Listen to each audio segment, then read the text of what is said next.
కవిత సరే ఆ పార్టీ విషయం, పార్టీలో అంతర్గత విషయాలు మాట్లాడింది మనం విన్నాం.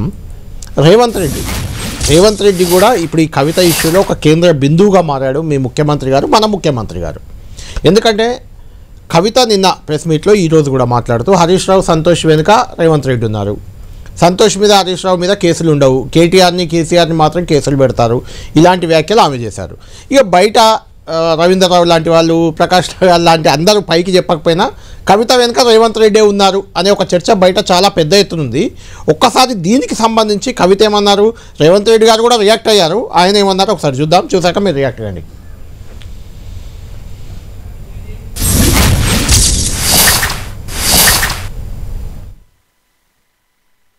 20-25 మంది ఎమ్మెల్యేలకు ఎన్నికలలో అడిషనల్ ఫండింగ్ ఇచ్చారు, పార్టీ ఇచ్చింది కాకుండా. ఏడికేలు వచ్చినాయి హరీష్ రావు గారికి అన్ని డబ్బులు? 100% కాళేశ్వరంలో జరిగిన అవినీతి నుంచి వచ్చిన డబ్బులే. ఆయన ఆలోచన ఏం చేసిందంటే ఏమన్నా కొద్దిగా అటు ఇటు అవుతుందేమో రిజల్ట్, నా దగ్గర ఎమ్మెల్యేస్ ఉండాలని ఆలోచన చేసి. మీకు అసలు అట్లాంటి ఆలోచన ఎందుకు వచ్చింది? 2009లో రామన్న సిరిసిల్ల ఎలక్షన్లో మా బంధువుకు సంబంధించిన వ్యక్తులతోని 60 లక్షల రూపాయలు పంపిన హరీష్ రావు గారు రామన్నను ఓడగొట్టడానికి. నిన్నగాక మొన్న ఒక వీడియో మీరు కూడా చూసిరు, ఒంటేరు ప్రతాప్ రెడ్డి గారిది. మీ మామయ్యను ఓడగొట్టమని ఎంతంటే అంత డబ్బులు ఇస్తా అని చెప్పిర్రని. ఓ పక్క కేసీఆర్ గారిని ఓడగొట్టాలి, ఓ పక్క కేటీఆర్ గారిని ఓడగొట్టాలి. నిజామాబాద్లో నా ఎంపీ సెగ్మెంట్లో అందరు ఎమ్మెల్యేలను మేనేజ్ చేయాలి, అందరిని మన కేసీఆర్ కుటుంబాన్ని ఓడగొట్టాలి, విచ్ఛిన్నం చేయాలి. కానీ కేసీఆర్ గారి పేరుతో వచ్చేటటువంటి బెనిఫిట్స్ మాత్రం అన్ని. ఆయన వెనకాల ఈయన ఉన్నాడని, ఈయన వెనకాల ఆయన ఉన్నాడని నేను ఒక మాట చెప్పదలుచుకున్నాను. అంత చెత్తగాళ్ళ వెనకాల నేనెందుకు ఉంటానయా? నేను నాయకుడిని ఉంటే ముందుంటా, మా వాళ్ళకి తోడుకుంటా. వాళ్ళ కుటుంబాలు వాళ్ళు కత్తులతో పొడుచుకొని హరీష్ రావు, సంతోష్ రావు వెనకాల రేవంత్ రెడ్డి ఉన్నాడు అని ఒకరంటే, లేదు కల్వకుంట్ల కవిత గారు వెనకాల రేవంత్ రెడ్డి ఉన్నాడని. మీరంతా దిక్కుమాల్లో అని తెలంగాణ ప్రజలు బండకేసి కొడితే మీ వెనకాల ఎవడన్నా బుద్ధున్నోడు ఉంటాడా? అన్నం తినవాడు ఎవడన్నా మీతోని ఉంటాడా? నాకంత సమయం లేదు ఇంత పనికిమాలతో కలిసి, లేకపోతే మీకు మీరే పంపకాలలో వచ్చిన పంచాయతీలు మీరే పొడుచుకుంటారు. మేము చూస్తే చాలు. జరుగుతున్న పరిణామాలు అందరికీ తెలుసు. దయచేసి మీ వివాదంలోకి, మీ కుటుంబ పంచాయతీలను, మీ కుల పంచాయతీలను మమ్మల్ని లాగకండి. కోట్ల రూపాయలు ఇయ్యవు, 1000 కోట్లు సంపాదిస్తే ఇవాళ పక్కన చూస్తున్నారు. 110 నెలల అధికారంలో ఉండి నెలకు 1000 కోట్లు తగ్గకుండా 1,00,000 కోట్ల పైన దోసుకున్న ఆయన పిల్లలు కత్తులతో పొడుచుకుంటారు. ఒకరొకరు పంపకాలలో తేడా వచ్చి బావ, బామ్మర్ది, అక్క, తమ్ముడు ఇంటిల్లి పాది తలా ఒదిక్కు తయారయ్యి ఎవ్వనికి వాడు బల్యాలు తీసుకొని ఈపులో ఒడుచుకునే పరిస్థితి వచ్చింది. తన సహజ సిద్ధమైన వైఖరితో, సహజ సిద్ధమైన శైలిలో మళ్ళొకసారి కేసీఆర్ని, ఆయన కుటుంబాన్ని రేవంత్ రెడ్డి టార్గెట్ చేశారు. అయితే రేవంత్కు కేంద్ర బిందువుగా మారారు ఒక పాయింట్. రెండోది, మీరు నిజామాబాద్ జిల్లానే కాబట్టి అక్కడ మీ లోకల్ బాడీ ఎమ్మెల్సీ కూడా ఆమె ఇప్పుడు రిజైన్ చేసింది అనుకోండి. నిజంగా అంటే కవితను ఓడించే ప్రయత్నం కూడా అక్కడ జరిగిందా? అందుకే ఓడిపోయారామే? మీరు అక్కడ రాజకీయ అవగాహన కూడా మీకు ఉంటుంది. ఒకటి, కవిత గారి వాళ్ళు చెప్పిన దాన్ని బట్టి మనకు అందరికీ అర్థమైంది అనుకుంటాం. She has targeted only Harish Rao. డైరెక్ట్గా హరీష్ రావు గారిని టార్గెట్ చేసింది.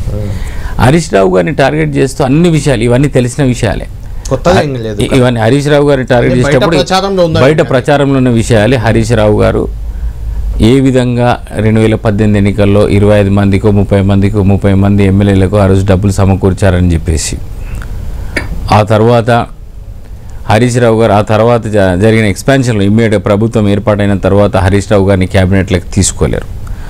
అవన్నీ హరీష్ రావుని తీసుకోలేరు కాబట్టి కేటీఆర్ని కూడా తీసుకోలేరు, ఇద్దరిని తీసుకోలేరు. హరీష్ రావు గారిని తీసుకోవాలని లేకుండా, ఎందుకంటే ఆయన కుట్రలు సరే, వీళ్ళు ఇక ఫోన్ ట్యాపింగ్ అంతా వీళ్ళకి అలవాటే కాబట్టి అన్నీ తెలుసుకున్నారు. ఇంటెలిజెన్స్ని పెట్టుకొని హరీష్ రావు గారు ఏ విధంగా కుట్ర పన్నినరో అది ఆ తర్వాత కాదా అనిల్ గారు, నేను అడుగుతున్న పాయింట్ ఏంటంటే హరీష్ రావు గారు కుట్ర పన్నారా అక్కడికి వస్తున్నా. అసలు అవన్నీ వాస్తవం అనుకున్నా, హరీష్ రావుని కవిత టార్గెట్ చేయడం పార్టీ కోసమే అంటున్నారు, ఎలా సాధ్యం అని నేను అక్కడికే వస్తున్నాను. హరీష్ రావు గారిని ఏ విధంగా టార్గెట్ చేస్తున్నారు, ఎందుకు టార్గెట్ చేస్తున్నారు, ఇది ఒక పెద్ద డ్రామా అని నేను చెప్తున్నాను. This is a big drama. దీని మొత్తం అందుకే ఆ లోతుగా చర్చ జరిగినప్పుడు ఇదంతా అర్థమవుతుంది. ఇప్పుడు హరీష్ రావు గారి పైన ఏవైతే ఇవాళ కవిత ఆరోపణలు చేసిందో అవన్నీ కూడా ప్రచారంలో ఉన్నాయి. ఆ తర్వాత హరీష్ రావు గారు క్యాబినెట్లోకి తీసుకునే ముందు కేసీఆర్ గారు వాళ్ళ కుటుంబాన్ని పిలిచి మాట్లాడిండు. అవన్నీ ఏవైతే ఆయన కుట్ర పన్నిండో అవన్నీ విషయాలను కూడా ఆయన దగ్గర ఎవిడెన్సెస్ని కూడా బయటపెట్టి వాళ్ళ కుటుంబ సభ్యులతో మాట్లాడి ఆ తర్వాత తప్పైందని ఒప్పుకున్నాడని చెప్పేసి ఆ తర్వాత హరీష్ రావు గారిని క్యాబినెట్లోకి తీసుకున్నారని చెప్పేసి ప్రచారం ఉంది. ఇది అందరికి తెలిసిన విషయం. అది లోపల ఏం జరిగింది ఏం జరగలేదు అనేది నాకు తెలియదు, కానీ ఇది ప్రచారంలో ఉన్నమాట వాస్తవమే. హరీష్ రావు గారు కుట్రలు పన్నిండ్రు. హరీష్ రావు గారు ఈటెల రాజేందర్ గారు కలిసి ఇద్దరు కూడా కుట్రలు పన్ని అవసరమైతే కేసీఆర్ని పక్కకు పెట్టి బీజేపీతో పొత్తు పెట్టుకొని సరే బీజేపీని ఆ రోజు బీజేపీని వాడుకొని ముఖ్యమంత్రి కావాలని చెప్పేసి కూడా ఆలోచన చేసిండని చెప్పేసి హరీష్ రావు గారి పైన ఆరోపణలు ఉన్నమాట వాస్తవం ఇవి. సో ఇవన్నీ కూడా ఇవాళ బయట పెట్టింది కవిత గారు.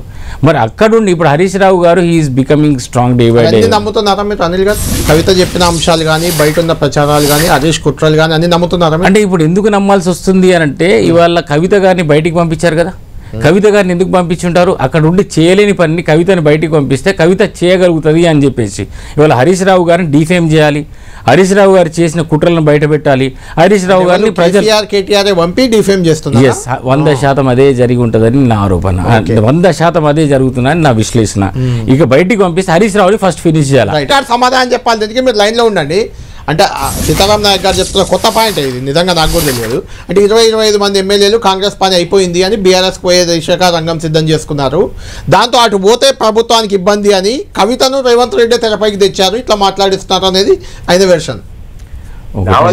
పబ్లిక్ లో వెర్షన్ అదే పబ్లిక్ లో చెప్పండి. చాలా బాగుంది సీతారాం నాయక్. ఇది ఇంకొక స్క్రిప్ట్ అంటారా? చెప్పినా కూడా బాగున్నది అంటే బాగుంది అంటున్నారు అనిల్ గారు కూడా బాగుంది అంటున్నారు. ఇప్పుడు బీజేపీ గురించి అసలు ఆయన తెలుసుకుంటే మంచిది. బీజేపీ పరిస్థితి ఏముంది అండ్ టీఆర్ఎస్ పరిస్థితి ఏముంది, బీఆర్ఎస్ పరిస్థితి ఏముంది, గత కొన్ని రోజులుగా బీఆర్ఎస్ ఎమ్మెల్యేలు ఏ విధంగా మాట్లాడుతున్నారు, కాంగ్రెస్తో టచ్లో ఉన్నారు, ఎంతమంది ఎమ్మెల్యేలు టచ్లో ఉన్నారు, ఎందుకు 2/3 వచ్చేస్తారు 26 మంది మాకు వస్తారని రేవంత్ రెడ్డి గారు మహేష్ కుమార్ గౌడ్ గారు ప్రకటించారు. ఆ 10 మంది తప్ప ఎవరు రాలేదు. ఆ 10 మందిలో కూడా కొంతమంది వెనకపోతే మంచిది అనే ఆలోచనలు ఉన్నట్టు ప్రచారం జరుగుతుంది. అవన్నీ ఊహగానాలే, అవన్నీ అలాంటి ఏమీ లేదు. ఏదో సీతారాం గారు నాయక్ గారు మాట్లాడుతున్నారు. ప్రకటించారు మీరు ఎట్లా అంటే ఎట్లా సార్? ఏం ప్రకటించినాం సార్? పార్టీ ప్రకటించినాక మా దాని 2/3 ఉన్నారు, మాకు టచ్ లో ఉన్నారు అని అన్నాక కూడా మీరు మేమేదో ఊహాగానా మేమెందుకు సార్? మాకేమొస్తుంది అట్లా మాట్లాడితే? సో సీతారాం నాయక్ గారు మాట్లాడేదంతా బేస్లెస్, అంతా అది ఏమి లేదు, అట్లాంటిది ఏం లేదు. బీఆర్ఎస్ అనేదే లేదు. 3 ముక్కలు 4 ముక్కలు ఎప్పుడో అయిపోయింది, ఇప్పుడు కాదు. ఆ పార్టీ నాయక్ గారు కూడా బీఆర్ఎస్ తిరుగుబాటు చేసిన నేతే. నేను బీజేపీ నాయకుడు అదే అంటున్నాను నేను. అంటే మీరు బీఆర్ఎస్ పక్షాన మాట్లాడాల్సిన అవసరం లేదని అంటున్నాను నేను. అంటే సీతారాం నాయక్ గారు మాట్లాడే దాంట్లో నేను ఎందుకు బేస్ లేదు అని ఎందుకు అంటున్నానంటే బీఆర్ఎస్ పార్టీకి మొన్న జరిగిన పార్లమెంట్ ఎన్నికల్లో ఒక సీటు కూడా రాలే. అసలు ప్రజలు బీఆర్ఎస్ని కోరుకోవట్లేదు, ప్రజలు ఎప్పుడూ తరిమి కొట్టినారు. బీఆర్ఎస్లో ఉండడానికి ఏమి ఇష్టపడట్లేదు ఎమ్మెల్యేలు. వాళ్ళు ఎప్పుడో కాంగ్రెస్కి రావాలను. అంటే ఇప్పుడున్న పరిస్థితులలో మన కోర్టు డెసిషన్స్ కోర్టు మన తీర్పులు కొన్ని ఇవ్వడం వల్ల ఇవన్నీ కొన్ని ఇబ్బందులు ఉంటాయి. అయినా కానీ మేము బీజేపీలాగా కాదు, బీజేపీలాగా మొత్తం ఎమ్మెల్యేలు తీసుకొని భయపెట్టియడం, ఈడీ సిబిఐ ఇన్వెస్టిగేషన్లు వేసేసి ఆ రకంగా మేము తీసుకునే పరిస్థితి లేదు, అట్లా తీసుకోము కూడా. అంత అనైతికంగా బీజేపీ వాళ్ళ చేయలేము. పాపం సీతారాం నాయక్ గారు అవన్నీ దృష్టిలో పెట్టుకొని ఇలా మాట్లాడుతుండ్రేమో, అంతేగాని అలాంటిది ఏం లేదు. లేదండి, బీజేపీకి ముచ్చట లేదు, రాజీనామా చేస్తేనే రావాలి. ఈ బెదిరించుడు ఎక్కడిది? మీరే తీసుకుంటారు సార్. ఇవన్నీ మొత్తం రాష్ట్రాల పేర్లు అన్ని చదవమంటే చదువుతాను సార్. ఎక్కడ రాజీనామాలు చేశారు సార్? గోవాలో రాజీనామాలు చేసినరా? ఇంకా వేరే రాష్ట్రాల్లో ఇక్కడ రాజీనామాలు చేసినరా? మీరు ఎవరు రాజీనామాలు చేసింది సార్? తీసుకోలేదు. అది హరీష్ రావు వెనుక రేవంత్ రెడ్డి ఉన్నారు, దాని గురించి మీరు క్లారిటీ ఇవ్వలేదు. హరీష్ రావు వెనుక రేవంత్ రెడ్డి గారు లేరని నేను చెప్పాను. అవకాశం ఉందా? అసలు సమస్యనే లేదు. ఎందుకున్నారు? వాళ్ళు ఫ్లైట్లో ఒక ఫ్లైట్లో అందరూ పోతారు. 3-4 స్పెషల్ ఫ్లైట్లో పోయారు, పక్కన కూర్చున్నారు, పక్కన మాట్లాడుకున్నారు. అదే అంటున్నా, మరి 300-400 మంది ప్రయాణించిన ఫ్లైట్లో వాళ్ళు పర్సనల్గా మాట్లాడితే బయటికి రాదా? మీడియా పరంగా మీరు ఊరుకుంటారా? జర్నలిస్టులు అవన్నీ తీసి బయటయ్యారా? ఇవన్నీ ఆరోపణ. నేను చెప్పాను కదండి, హరీష్ రావుని ఏదో ఒక విధంగా కంప్లీట్గా డిఫేమ్ చేయాలి, పార్టీ నుంచి బయటికి వెళ్ళగొట్టాలి. ఏదో గతంలో రేవంత్ రెడ్డి కవిత ఇద్దరు వ్యాపార భాగస్వాములుగా చేసిన దానికి సంబంధించి డీటెయిల్స్ పంపారు. అది నాకు అసలు ఐడియా కూడా లేదు. కంపెనీలో ఉన్నారని. అది పాతది ఒకటి, పాతది ఇప్పుడు లేరు, గతంలో ఉన్నారు. It was way back. ఇప్పుడు వాళ్ళకు తెలంగాణ రాకముందు సంగతి, తెలంగాణ రాకముందు మరి ఏమన్నా భాగస్వాములు ఉన్నారా లేదా నాకు కూడా తెలియదు. అంతకుముందు కూడా ఒకసారి ఏంది చర్చ సంథింగ్ తెలియని విషయాల గురించి మనం మాట్లాడడం కూడా కరెక్ట్ కాదు. అంటే ఆ వ్యాపార భాగస్వాములు అప్పుడెప్పుడో ఉంటే దానికి ఇప్పటికి ఏమన్నా లింక్ చేయొచ్చు? ఎందుకు ఉంటుంది? ఇది రాజకీయాలు వేరు, వ్యాపారాలు వేరు. దానికి దీనికి సంబంధం ఉంటుందని. ప్రకాష్ గారు, ఏంటి ఇదంతా విన్న తర్వాత కవిత పార్టీ, కవిత వ్యవహార శైలి ఇదంతా మీకైతే కాంగ్రెస్ పార్టీ కొంత ఉత్సాహం ఊపు ఇస్తుంది అనుకుంటున్నారా? ఇది ఈ ఉత్సాహం లేదు, ఊపు లేదు. వాళ్ళు ఒట్లు ఆడుకోగా ఇప్పుడు ఎట్లా అంటే ఇక లాస్ట్కి నేను ముగిస్తా. ఏం చెప్తానంటే, గజ దొంగలు ఊరి మీద పడి దోసుకుంటూ ఉంటారు, ఊర్ల మీద పడి దోసుకుంటూ ఉంటారు. పంచుకునేటప్పుడు వాటాలు సరిగా పంచుకున్నప్పుడు ఏం ప్రాబ్లం ఉండదు. ఇప్పుడు వాటాలలో తేడా వచ్చినప్పుడు సమస్యలు వస్తాయి. ఇప్పుడు అదే జరిగిందని నేను అనుకుంటున్నాను.